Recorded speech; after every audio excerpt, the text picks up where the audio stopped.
Do you think in the field of HIV that in some ways we're victims of the success of research in that area, or do you think that there's still a lot of work to be done?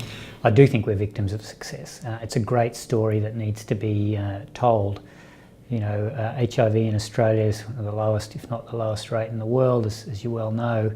And you know, that was a scientific as well as humanitarian, political, social response that was incredibly effective.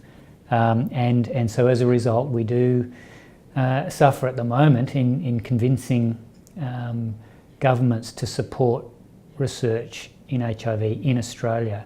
Having said that, in this state at least, in the state of Victoria, there has more recently been a recognition that things aren't actually continuing to go down. We still do have HIV infected people, and in fact a slight upswing in HIV infected people, and that's led to significant support coming our way.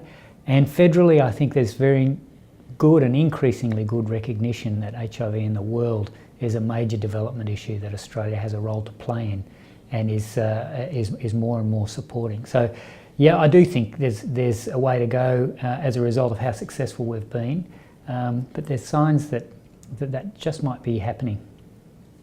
Do you feel as a scientist excited about this, where we are now in terms of the way forward? I do think I am excited by it, and it's also a lesson, you know, that the HIV research didn't stop 25 years ago when diagnostic tests, and it came about, and a few years later when HIV drugs emerged, the antiretroviral therapies. That it's continued to evolve. There are still big unknowns and big needs in HIV.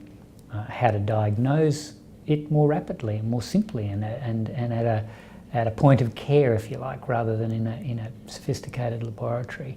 How to make new and better drugs, particularly ones, of course the Holy Grail being that maybe will cure the virus and eradicate it from a person's body forever, which of course currently can't happen.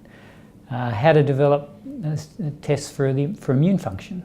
It sounds rather esoteric, but one of the more important technologies that will lead to access to drugs from around about half the people who don't access drugs at the moment is a simple test for immune function. That's needed and is in trial at the moment. And of course, perhaps the other Holy Grail, if you like, is a HIV vaccine. And we are still a long way from that. So the science is advancing, there are really exciting things happening, but there's a long way to go.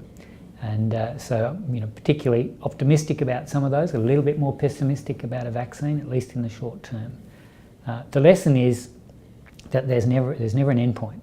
Science continues, especially as the problems remain so significant.